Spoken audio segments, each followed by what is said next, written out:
Welcome guys, gals and non-binary pals to this week's episode of Buffy Boys, your weekly review of Buffy the Vampire Slayer from a queer, literary and feminist perspective. My name is Joel, I'm one of your hosts, and with me as always is your other cyber host, Brian. How's it going?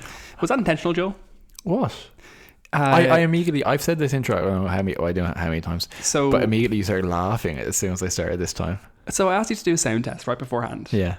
And you started it, and you're like, welcome guys, gals and non-binary pals. And I was like, oh, Joel's taking note, because you usually come in with, welcome guys, gals and non-binary pals. And it's just like, so loud. And immediately you jumped in and you're like explosive audio right after we had talked, like you had like done an audio test where you're like, welcome guys, gals and non-binary pals. It's like, that's not useful. You've definitely startled our listeners more than I have. Oh, that's fine. I have to gym myself up for public speaking. I have to like hit the ground running, you know? You know where that expression comes from? No. Putting ginger under a horse's tail to get it to like look more active and stuff. How does that lead to hit the ground running? Nudging yourself up. Is that a phrase? It is, yeah. I don't know if I believe that. Yeah, gingering is also a sexual practice. Okay. Yeah, where you make someone a butt plug out of ginger, stick it up there, and apparently just the burning just never stops. I was reading about this a couple of years ago, and I just like laughed and laughed. It's basically the same thing for horses, except for capitalist purposes. Yeah, and kind of torturous and consensual. Yeah, so as maybe obvious, we're a Buffy podcast, and we're here to talk about Buffy the Vampire Slayer Season 7, Episode 14, Get It Done. Yep, and this is your Buffy and summary. This episode was first aired on February 18th, 2003. It was written and directed by Doug Petrie. He last wrote Bring On The Night, and he last directed As You Were. And I brought the wrong book downstairs. 1 second. Jesus Christ. Wood gives Buffy his mother's bag, which contains a shadowcaster, which pulls Buffy into a place where shadow men, watchers, offer to infuse her with more of the demonic energy that powers Slayers. She refuses, and they give her a vision of an uber vamp horde. Spike kills the demon that came in Buffy's place, and Willow reopens the portal for her. Doesn't quite cover it. Urwatcher is an interesting phrase, though. Yes. Yeah, we'll get. I think there's a lot of meat on the bone here, and we'll get into it now. Okay, so we're going to cycle over now to the bronze for our court mandated banter segment, and we have been watching a couple of things over the last week or so that we've enjoyed. Brian, you want to kick us off? What have you enjoyed most that we've watched recently? Sure. So I think we said we talk about Chucky, and I'm 95% certain we haven't spoken about it since, because I feel like we would have remembered, like. But yeah, we've been watching. So a couple of weeks back, we watched the Chucky movie, Child's Play, which was, I would say, pretty great.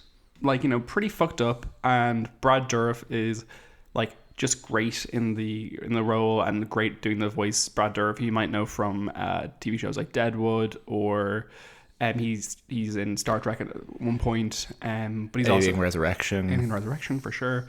And sorry, most importantly, One Flew Over the Cuckoo's Nest. He is what's his name in that actually? Billy. Yeah, Chucky. Child's Play. Just like a genuinely good, fun 90s horror, like horror excess. I want to say, where they absolutely were not trying to make a masterpiece or anything significantly commentary based. I would say, like. I just like that as a genre generally. That I think I definitely prefer the kind of like very tonally fucked stuff we get these days horror wise, where people have realized that horror films can be very like critically successful, which I don't think was the case in the 90s. Like what 90s horror movies were well acclaimed? It's basically none of them. But yeah, we watched Child's Play, really good fun, and then we moved on to the Chucky TV show. Yeah, so I think even if we have briefly touched on it before, so I don't think we have, it's worth going back to, because yeah, as you say, it's one of these like second string horror franchises that I've never seen. It is unapologetically fun. It's not meant to be super heavy. It's meant to be, a doll comes to life from a serial killer and starts hunting people. But I suppose the thread of it is that the writer and creator of Child's Play and of Chucky, Don Mancini, is a gay man who wanted to include some of those themes and some of his experiences of kind of queer horror subtext in the earlier films. Only a certain amount of it he was able to thread through, given the time, maybe more so in some of the sequels, which go in kind of weird and wacky and kind of surrealist. directions. And it's a rare case of the creator and the writer having kind of consistent control of the franchise the whole way through. So with the exception of a 2019 reboot film, all the other films in the franchise and this TV show he's been heavily involved with. And Brad Dourif, as like a big name, has consistently done the voice of Chucky, right? Yeah, so that's kind of how I picked up on it. And one of the things that caught my attention about the TV show, which is named Chucky specifically, is it's again kind of a classic. You're in a small town, New Jersey. Yeah, so it's set in kind of smallish town, Hackensack, New Jersey, which I actually thought was a funny name, but it's actually a real place.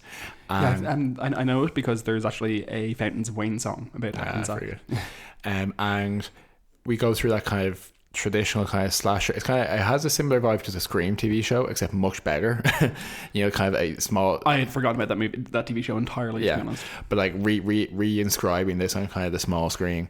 And again, this is I'm burying the league here. The main character who gets the teen who gets tied up with Chucky is a queer man, a queer teen boy, and he gets the same narrative, the kind of final girl stuff, final boy stuff. He has his gay love interest in school, all that kind of stuff, but it's a very intentionally queer show from the start, and that's still a rare jewel. Is a show that knows it's queer horror, is written by a gay person, and that is, it's not neither that the queer content of it is not notable, but it's not the only storyline. 100%. And I think what's notable as well is obviously the age of the character. Like, young queer people definitely have made inroads in cartoons and stuff where you're not asking actors to portray them, much less so in TV shows. Yeah. And this is great, it's really cute, and it's stupid and violent and gory, but also like fun, and like you kind of like, listen, 15-year-olds are going to be the people watching this. Yeah. And it's really nice, like, because obviously it's like supposed to be, it's probably for an older audience, but like 15-year-olds have never stopped watching stuff that's not intended for them. But I feel like that the way that they kind of thread through, say, social media and WhatsApp and podcasts and all that kind of stuff, now we might be slightly starting to age out of the bracket where we have our finger exactly on the pulse of this, but I think it reads a lot more realistically. Like, it's not like they can't use their cell phones, it's just no one believes them. Which I think is good. And we went through an era there, particularly around kind of 2007 to 2011, where horror got super serious. Like, it got super like gritty reboots and taking itself very seriously with this kind of stuff. And this doesn't do that. This is this is unrealistic, but it's intentionally so. So yeah, I massively enjoyed it. It is bringing the fun camp 90s, 80s horror stuff to sensibilities with modern meta commentary. Because like Jennifer Tilly's exactly in it, so as Jennifer Tilly. So this is something that carries over from the films, which it seems to be a little bit ahead of their time in this respect. But Jennifer Tilly, who from a lesbian perspective is very well known from the film Bound, which is a crime lesbian noir film for I think the early 90s by the Wachowskis, which is great. And she is in the original films as both playing a character, but also playing herself, and is now playing herself in the TV show as well. So like there's this great, I don't know, melange of just queer weirdness and gender fuckery happening through the whole thing. 100%. You might also know her from Liar Liar. She's the she's a client in Liar Liar. Yeah, and so other stuff. She's wonderful. She has one of the wonderful voices. But it's just there's a lot of meta commentary, and that's wonderful. It kind of reminds me of Wes Craven's New Nightmare a little bit. Anyway. Hugely recommend it, and the reason we got onto it was the reason I got onto it, and certainly, and I think I'm not sure if you suggest. I think we this is parallel evolution here. But I saw Slayer Fest '98 were covering it a good amount, or if they weren't covering it, I think Ian was tweeting about it, and just like totally reasonable because it's great. Actually, there's a plug. If you I'm sure you like queer Buffy shit, so you should almost certainly be listening to Slayer Fest 98. But if you're lucky enough or smart enough to be a patron of theirs on Patreon, you can go listen to a new episode of theirs, which is about one of the Harley Quinn episodes from the new cartoon, which Joe featured on. Because, I did that crossover thing. I've talked about Harley Quinn on this podcast before. I love it. It's great cartoon, great queer shit. Big fan of it. And yeah, I chatted to to Ian and the host of another podcast, Hey Adora, which is about She-Ra, which is another queer cartoon, about episode 11, which is the one where they're on the highway. Do you remember that one where they're like, and he like there's lots of weird like George Costanza turns into a terrifying transformer, and there's lots of weird like mindscape stuff as well. Yeah, they go. It's very relevant to this episode. Actually, they go into the dreamscape and look at their trauma and all that kind of stuff. Relevant to the episode of Angel, you specifically mean? And Buffy, because she goes into like she dreams about the first Slayer. True. She goes into it's all symbolic. So. I thought I read it as, we'll get into this in a minute. I read it as Buffy going to another place. I thought she went to the desert for the Shadow Men. I think she did, but the question with this stuff is how much of it is a dream, prophecy, vision, or place. You know, and that's intentionally obscure. I think. Anyway, let's will we leap off there into take a dive into the Buffy episode. 1 second though. Is the name Hey Adora, is that supposed to be Hey Delilah? No, it's a notable quote from She-Ra. Is Katra is always like Hey Adora. And it's like okay. That, it's like a that ask is like that is where the queer friction is in the way she's like Hey Adora. That's beautiful. Yeah. Okay, so let's move on then to Buffy. Yeah. Speaking of combative lesbians. We have a lot of Kennedy in this episode. Yeah. Did you prefer the lesbianism of this episode or the lesbianism of the Angel episode? Because the lesbianism of the Angel episode I thought was chef's kiss. It was, yeah. Well, we're again, because we're now, not that we're out of order, but we're out of sync because the Angel and Buffy episodes are airing quite further apart, right? Yes, yeah. So actually, I think they're closing the gap now at this point. I think the Angel episode is going to be airing, I think Faith comes along in 2 more episodes time as far as I know. So in the episode of Angel, which we'll get to, Faith leaves Los Angeles and then comes to Sunnydale, but Willow's in both of them and she kind of gets the same gay jokes played off on her in both episodes. But like what I liked about we'll get to it, but the Angel episode stuff I liked because often what happens in those conversations around like Fred isn't aware that Willow is queer, and I mean, the time before Facebook statuses where you could just be like, lol, I'm gay, bye. But Fred... Was it gay or bi, sorry? But Fred is like, kind of like, Willow thinks that Fred's flirting with her the whole time. And you walk away from it not thinking like, oh, phew, they've clarified that Fred isn't queer. You walk away from it being like, maybe Fred is bisexual, which is nice. Okay, so... Yeah, this is an odd episode of Buffy. It's an interesting one because on the face of it, this episode, so as you said, kind of in your Buffy on summary, the main thrust is there's no real external threat in this episode. Now there is the kind of nominal demon that comes through, but I feel that's one of those real demons where it's like, well, there has to be a demon somewhere, you know. It's all mostly contained within the house otherwise, and it's retrospectively quite an important episode in terms of the lore of the Slayer line, you know, and also in terms of how the war with the First is working. So if you actually lifted this out, you actually lose a substantial percentage of what we eventually know about Slayers, you know. Yeah. So you have both the friction developing in the house in terms of Kennedy and Buffy kind of leading on training the potentials who are there as in a very militaristic kind of drill sergeant boot camp type way.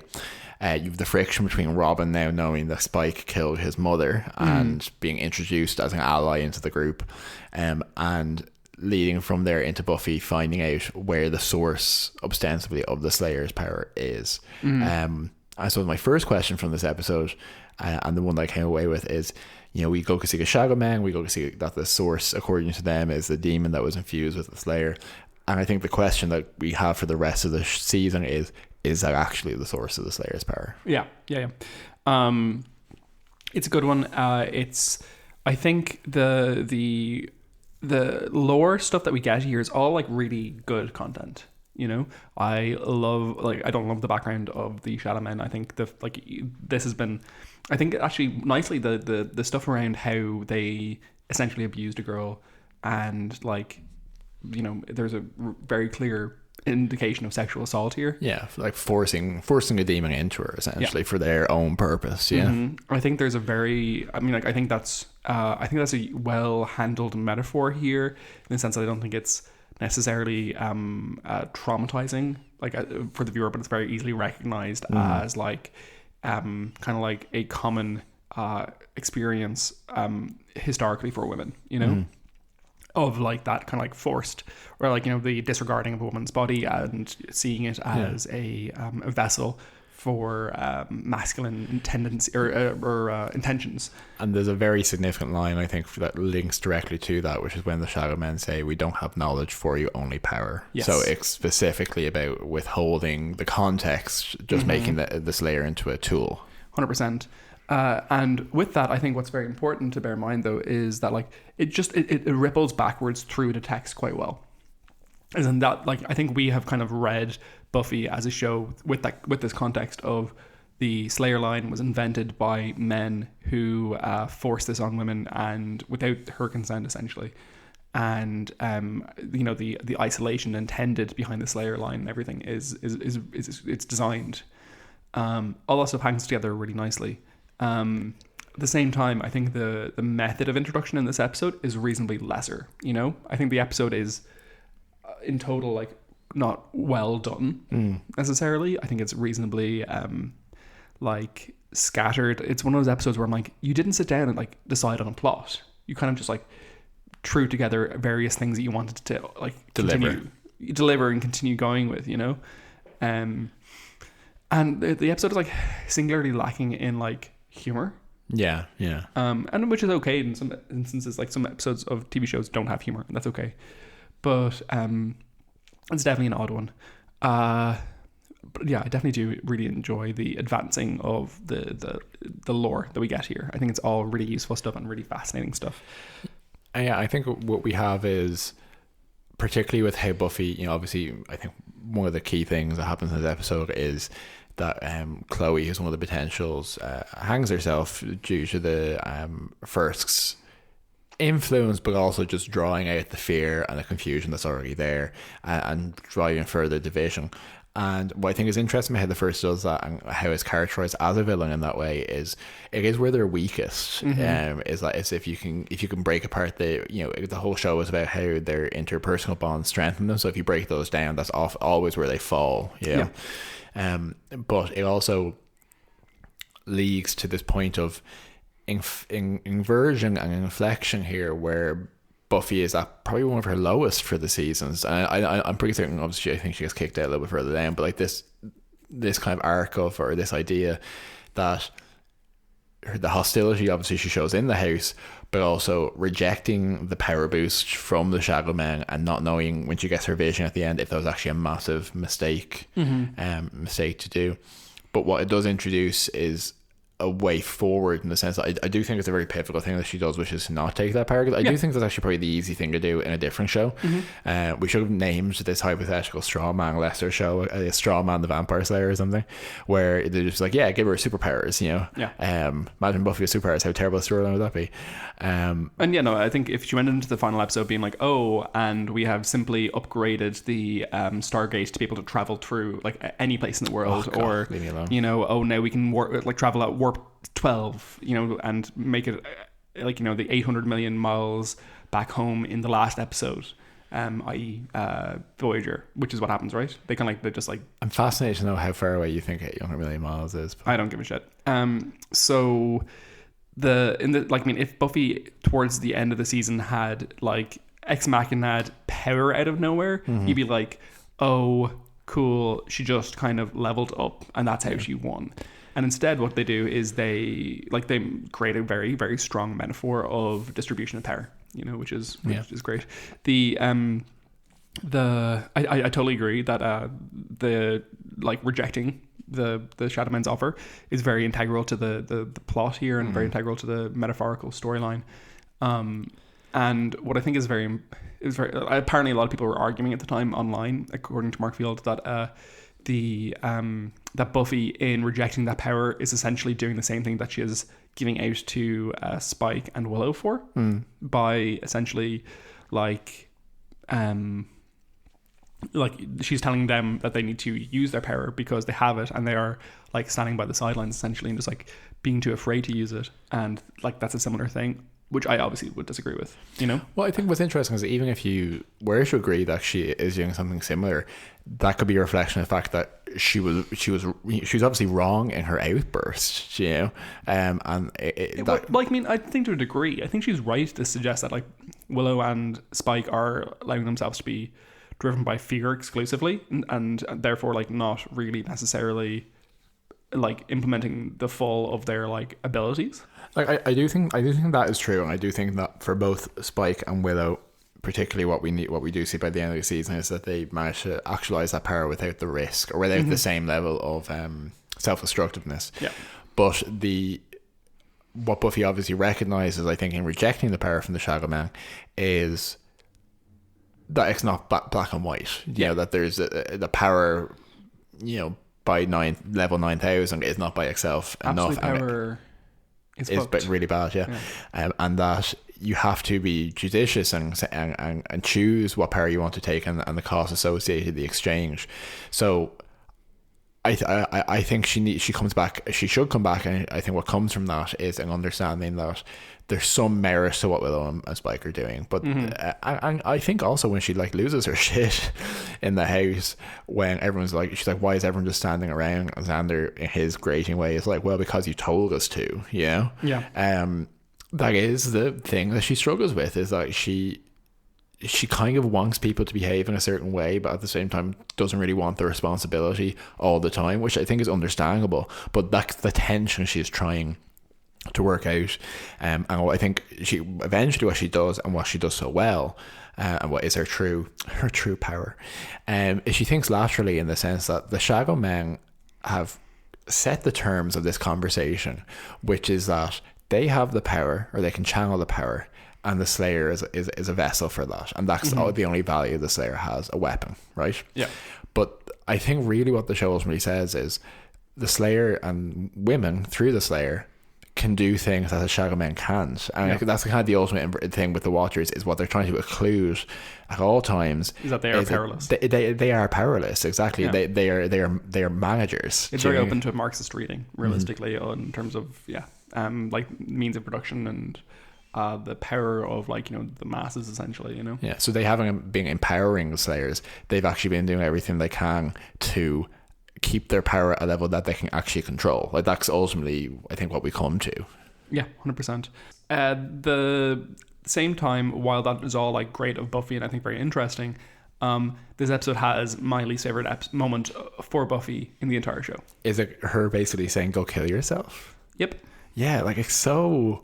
And saying Chloe was a coward, and it's like, sorry, Buffy and Summer E, are you the same person who literally not 2 years ago just went into a catatonic coma? Yeah, because your sister got like kidnapped.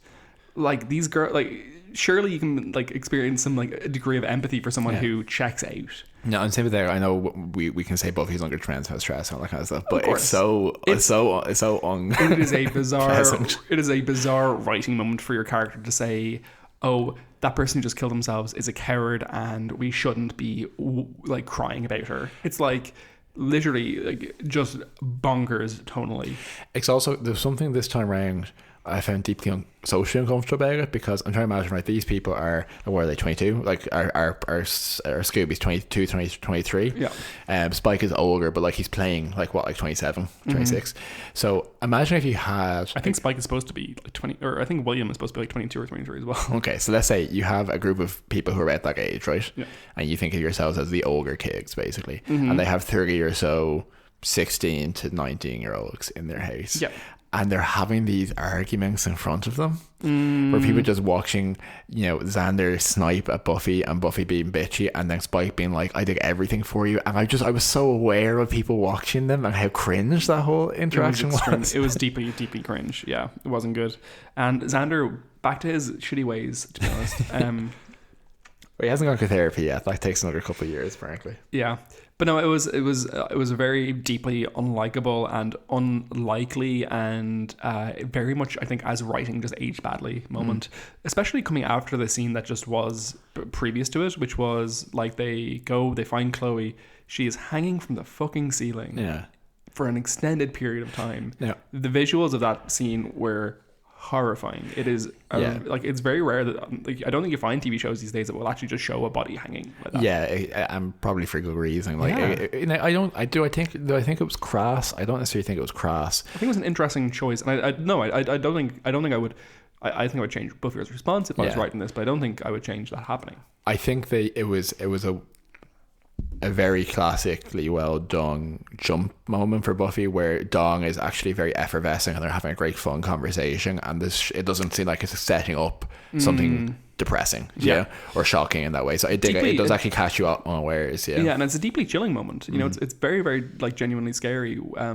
So you have Chloe hanging from the ceiling and in her pajamas, like her girly, lovely pink kind of like light colored pajamas, like, which is very clearly done as like a contrast. And she loved Winnie the Pooh as well.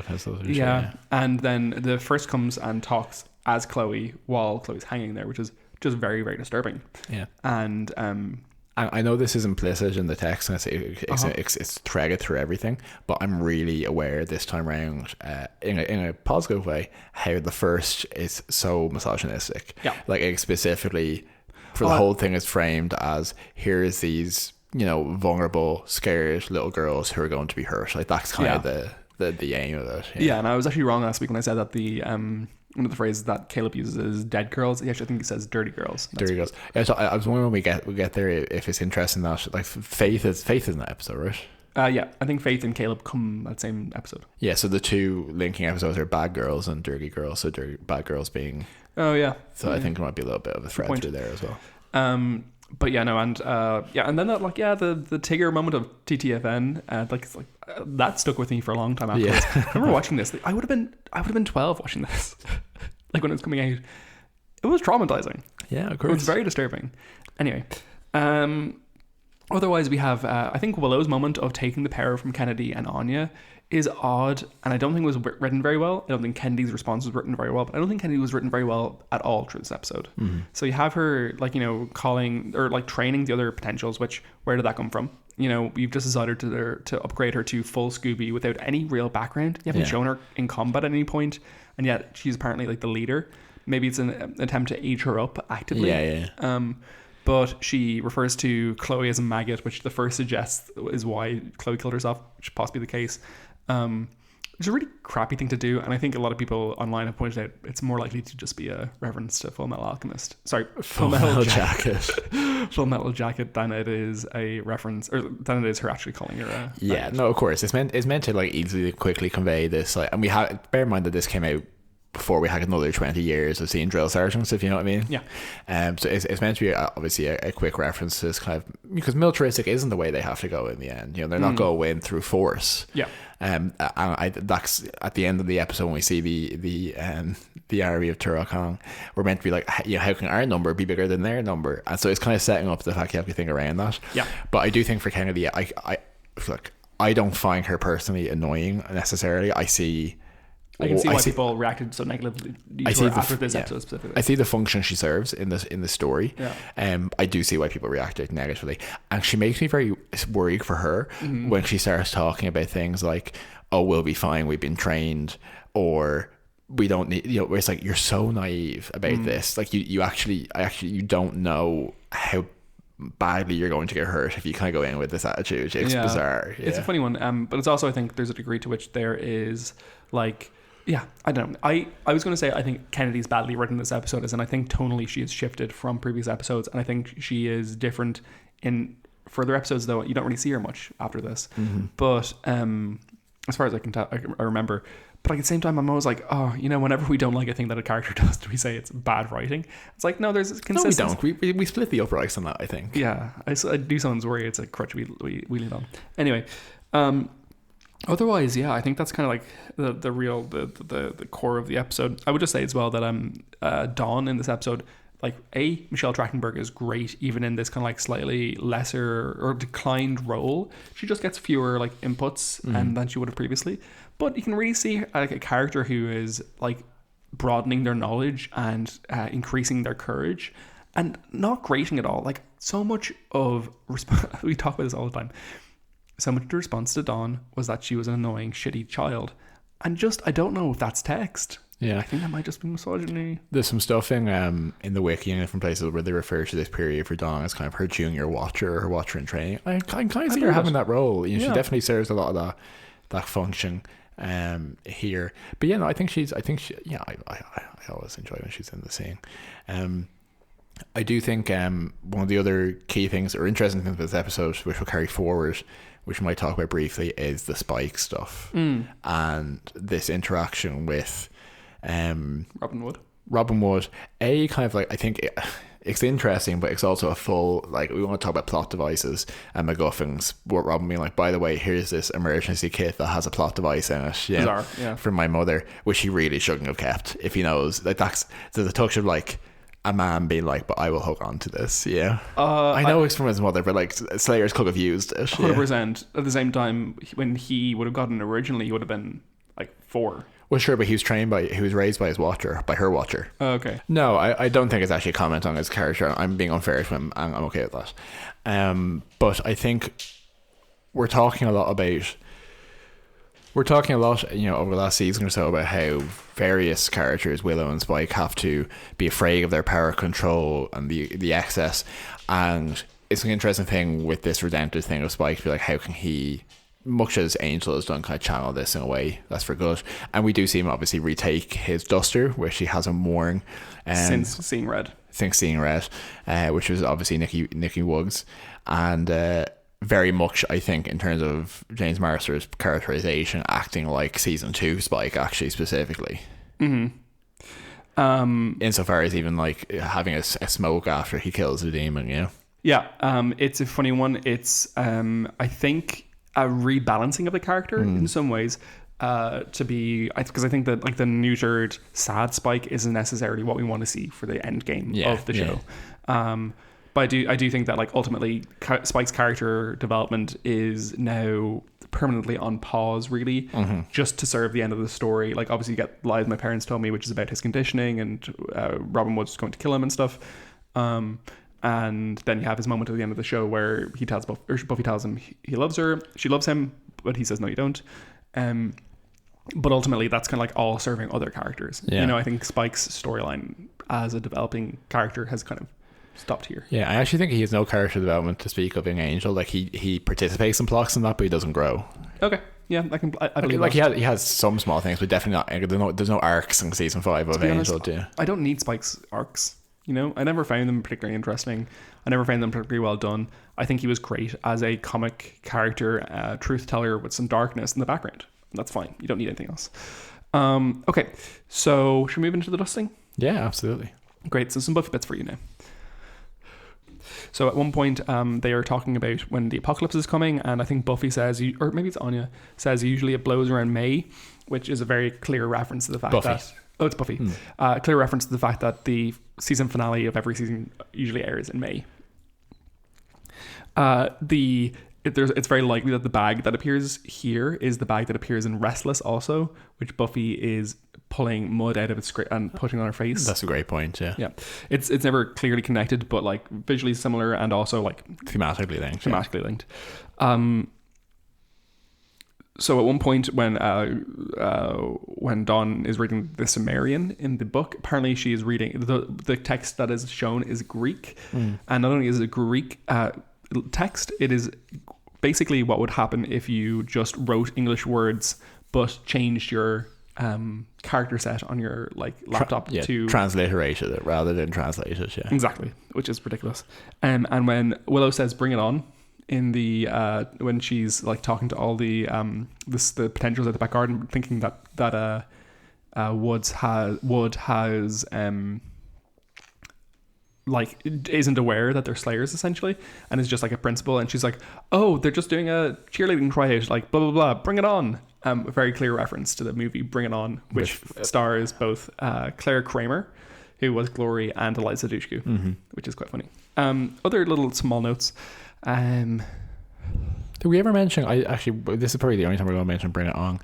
We never talked about it on this podcast, have we? The movie? Yeah. No.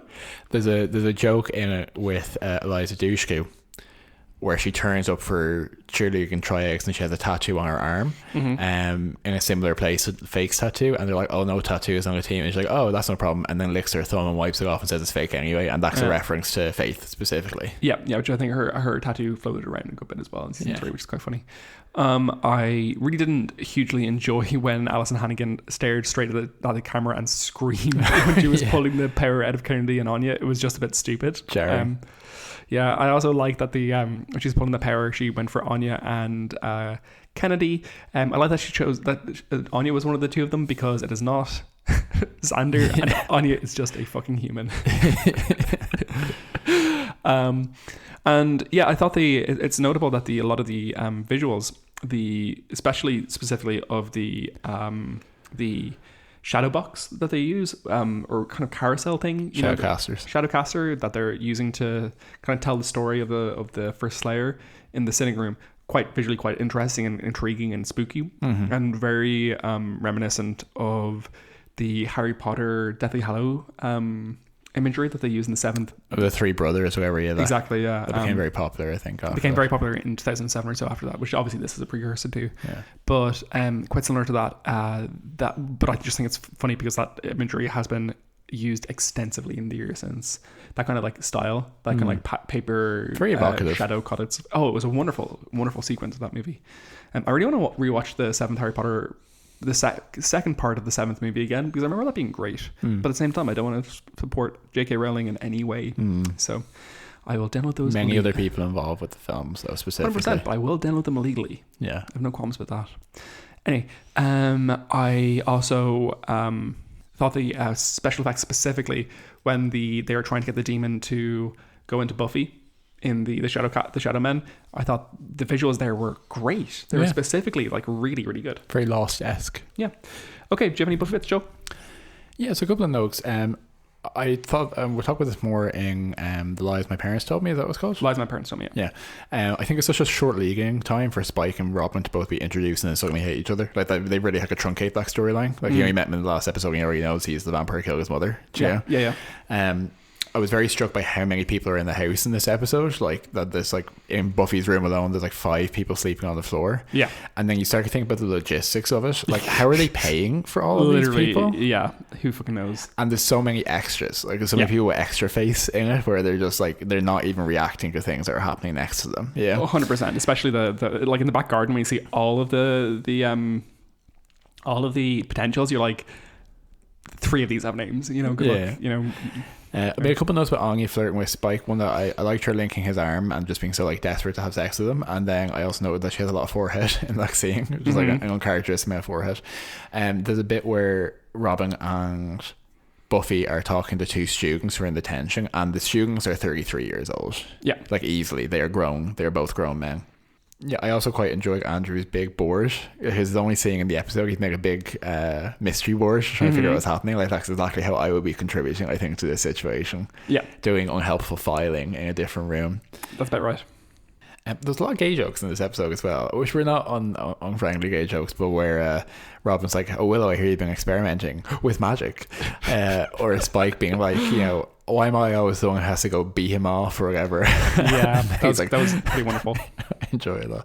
I also just like the fact that like Spike in particular is never like, I'm saying like a lot of them. Spike is not bothered by making those jokes. Yes, no. Well, I think Spike has a very I think of the 2 of them, the person who's much more likely to be deeply homophobic is Xander versus Spike. Yeah, I think Spike and Angel both tend to trend on the side of you know, not really being too worried about that. I also wonder, I don't think this is the case, but it slightly presents the first as omniscient because it knows what Buffy was saying when it wasn't around, if you know what I mean. Because usually the first doesn't know everything. Like Jonathan, Jonathan didn't know that Andrew, for example, was had a wire. Yeah. But here it did. Now there might there's hand wavy reasons for that. Yeah. But I thought that was usually there's rules, and I felt like that was slightly aside of it for the purpose of the bit. And lastly, just on my Buffy Bits, I thought that Spike saying this is the bit I'm best at and get Oh, thrown. you know what? I think it is. I think Chloe overheard that. I think that was a suggestion and then told the first. And the first is like relating a thing that Chloe confided in the first. Okay, that makes a lot of sense. Okay, I'll take that as a fan note. Because that's what the suggestion there is, that the first is like, oh, and you said this, but you didn't think anyone heard you. Blah blah blah. So it's just the fact that she used Buffy's voice that I thought was odd. Yeah. But yeah, Spike saying that this is the bit I'm best at, getting thrown through the roof, and then Kenny doing like, it's the thing he's best at, getting thrown through the ceiling. I thought that was actually quite funny. Yeah. And also, we didn't even mention the demon because it's so like not relevant to the episode, but it was an Urukai from Lord of the Rings, 100%. Yeah. Okay. Some fashion notes for you there. Spike's shirt in this episode is very clearly just like the dullest blue shirt you could ever wear, specifically so that he can go and get his leather jacket later on in the episode. It's quite funny. Like, it suggests that having a soul has made him straighter somehow. Yeah. It's very sad, like, contrast where the first as Chloe is wearing Chloe is the first is Chloe, is wearing like a brown shirt with like a graphic kind of image on it, very like naughties, but it looks awful, and it's contrasted with the pajamas of the other Chloe right beside her. Very weird. I kind of liked Buffy's white turtleneck under her like acid wash denim shirt. I thought it was a reasonably nice look and pretty traditionally Buffy. And I thought I took a lot more notes about fashion than I did. Do you have any fashion notes, Joel? No, I just thought that the whole skater fashion of the potentials doing their training in the yard was great. It looked like a Sum 41 music video or something. So I enjoyed that a lot. And I'm always torn. Like, Robin is well dressed. Yeah. And they always refer to his suits are well dressed, but every suit in this period is so slightly boxy. Yes. But he definitely at the same time wears a suit probably the best of any. He's the best dressed of any of the. He is. It's just I don't like Jaws' style necessarily, but he wears it so well. When he is being a watcher. Yeah. I might go through a tweak phase actually in the next couple of years. I wouldn't be too surprised. Notable as well, Anthony Cedarhead as Jaws not in this episode. Yes. And yeah, I think this is the last episode he's not in potentially, or maybe the second last episode he's not in. He has good reasons for not being here, to be fair. Like, he's always traveling and collecting girls from different places and stuff, which is good. Good writing. Okay. And do you have a death count for us, Joe? So you have two deaths in this episode. One, Chloe, who hanged herself, and the Urukai demon who had his neck broken by Spike. Lovely. Okay, and do you have a rating, Joel? Yeah, so I think I'd give this episode 7.0 oven mitts. Tell me about that. I'm going for a more classic rating metric that I think we've gotten elaborate over the years of a mix, because I enjoy the lore. I think it's really foundational. It's also really foundational for what comes later in the comics for those reasons, which I have positive feelings about in many ways. I think it really helps close the thesis on what Buffy is about, and I think that I enjoyed many of the scenes and interactions. I enjoyed Andrew, I enjoyed Dawn, I enjoyed much of what Spike was doing, and what brings it down from that is that, as you said, it's kind of a plot delivery, like very much a plot delivery mechanism this episode, and I always find that episodes where they have to have a perfunctory demon, it's like it doesn't necessarily hold together as well for me. I was also thinking 7.0, but I was going to go for 7.0 knocked up by some demon dusts out of 10. I would agree about all of that, and then additionally I would say that Buffy moment is genuinely awful and awful. It's bummed out. Though the high points are good. So Joel, will you join me in the Cordelia chase? Okay. So over here on the Cordelia chase we watch Orpheus, My Heart Is Yours, which is the conclusion of this Angelus arc over on Angel. Essentially what we have is that Faith has poisoned Angel via swift battle injection into herself of a mystical laced opiate or something that like causes them both to go into a deep coma but also share their dreams. Called Orpheus, exactly. And again, the central plot line there of them, they're both in kind of the dreamscape. They're going through sorry, I have no idea what that noise was going. They're going through a flashback of Angel coming to like New York in 1902, and then in Chicago, and then through the 70s. Faith is there with Angelus. Angelus is commenting on how he hated Angel during this period, how difficult it was not to kill people, and struggling for control, and eventually becoming more in control of the dream and fighting each other. Great mechanism. I enjoy it. Dreams are always a good place for this kind of stuff. I think a way for Faith and Angelus to interact over an extended period of time where they can't actually hit each other is actually a good way to get them talking and kind of get some interesting stuff out. And I think that it's so strange that, I suppose it makes sense given it's Angel the series, but we actually see so much more of Angelus unadulterated in this show than really we ever see in season 2 of Buffy. Yeah, and it's nice as well, like, you know, it's a nice inversion of the Faith Angel dynamic, which is such a compelling dynamic. Yeah, and she's very much leading him out of the darkness, and then eventually in the dream we see a couple of things. One is that Angel feg on a human who had been killed in a who was dying, I think they were dead. No, the tension there is that he could have saved him. Okay, fair enough. Yeah, fair enough. Well, the ambiguous feeding happens on someone who he didn't kill, but who he did feed on them in the 70s, and then that sends him down a spiral until the 90s when Whistler finds him and brings him to Buffy. So we see that, which is interesting. We got Angelus' perspective on a lot of things, a lot of conversation about how it's not as easy as saying Angelus is just not there when Angel is there, that he's always part of it. It's just a sense of who's in most control, which I thought was interesting. And then eventually you have... Also makes a lot of sense for season 3 of Angel, where Angel is like clearly just like pretty evil. The darkness is coming out there, yeah. And you get actually Angel and Angelus punching each other and fighting, which is like seeing I never thought we would get to, yeah. And probably one of the most enjoyable aspects of the episode is that Freg, of all people, calls Willow to come from Sunnydale, Willow being the only other person who has ever restored Angel's soul. And she just comes and basically, you know, guest box on the episode, is a guest team player. Immediately is like the most interesting person there. Yeah. And in fact, her interactions with everyone are like... Great. Make them more interesting, except for Cordelia. Yeah, so she does interact with Cordelia as Jasmine as Cordelia. Actually, I was quite worried. Like, there's a bit where like Jasmine looks like she's basically about to stab Willow in the neck with a butcher knife if she finds out anything. Which I felt the danger during. Yeah, and it's just so unfortunate because it means that Willow didn't really interact with Cordelia. Like, I'll come to Cordelia in a second. The other interactions Will has, Conger comes off as very obnoxious as usual. It's great to see her and Wesley interact. Yeah. Because obviously their actors are married. They're actually engaged at this point. Yeah. And again, similar jokes for Wesley. It's like, so any changes since I saw you last? And she's like, nothing really. Yeah, nothing big.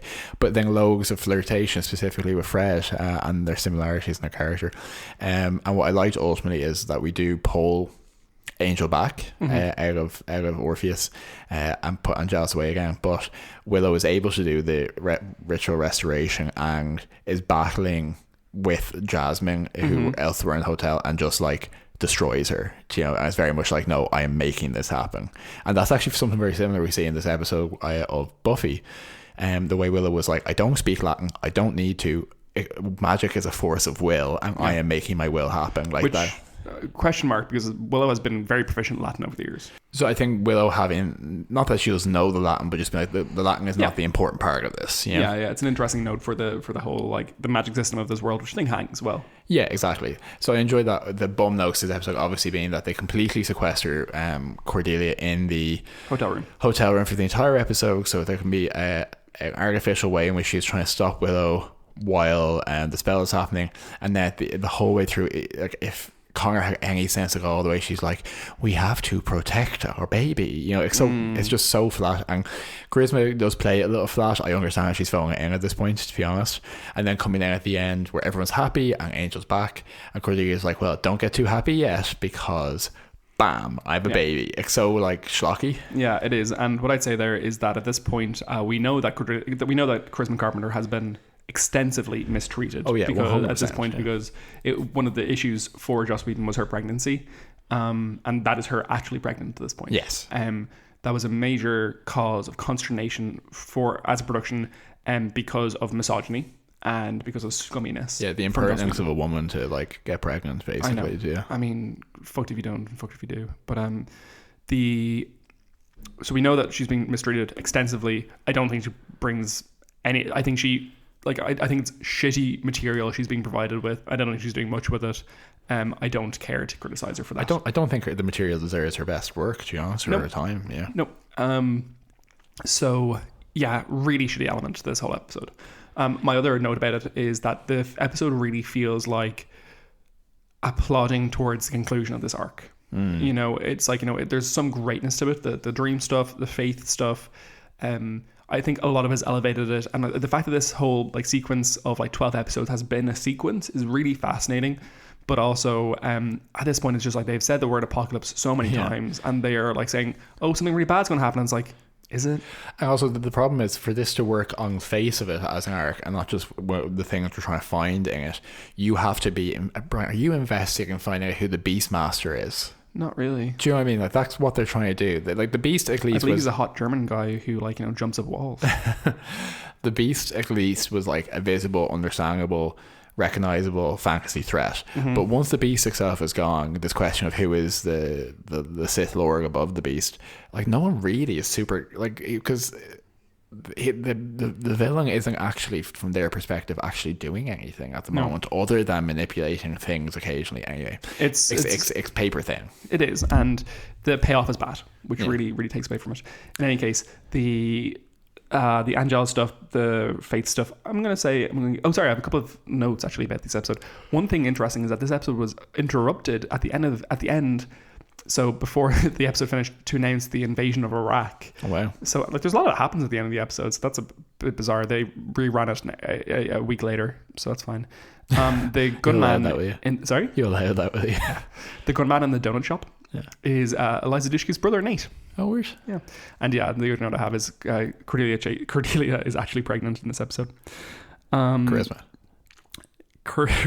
Yes. The fact that they have the same initials is really confusing for me. It's I find it very necessary to like understand people in terms of like letters indicate like the beginning of the letter of words is actually very important to me mentally for some reason. Anyway, so I'm gonna give it a week 8 failed feminist gestures. Yeah, I think I'll give it that as well. Purely because I really like the Faith, Angel, Angela stuff. That's been a real highlight for me. I think it's a strong episode for Faith being able to have... Faith always treated like she can't figure out what to do. And she always makes the wrong choices. That's kind of her arc. And for her to be like, no, I've solved this. Yep. I think it's quite empowering and puts her in a good position to come into season 7 of Buffy, where she really should be. So yeah, 8-week failed feminist gestures. And... That is it. Yeah. So folks, thanks very much for joining us. We hope you enjoyed this episode and your little time with us during the week, wherever you may be listening to us. I wonder where people listen to us. I wonder if it's like on the bus or... People don't get buses anymore, really, but... Yeah, I mean, I commutes, a lot of them, walks. If you're given the global pandemic that's happening, probably washing the dishes, making dinner. Hopefully you weren't trying to fall asleep when we started screaming at the start of the episode. We've already started getting some emails about the Buffy's like conclusion. Buffy Boys conclusion and kind of like how we're wrapping things up and suggestions and thoughts and stuff. So if you do have any of those, do keep them coming. We'd love to hear them. Yeah, we welcome them. But thanks so much for this week for joining us. If you enjoyed this episode, please tell your friends, tell the 30 or so girls who are living in your house, on your couches, not paying for anything, not pulling their weight. And we will see you next time on Buffy Boys. Buffy Boys indeed. Okay. See ya. So long.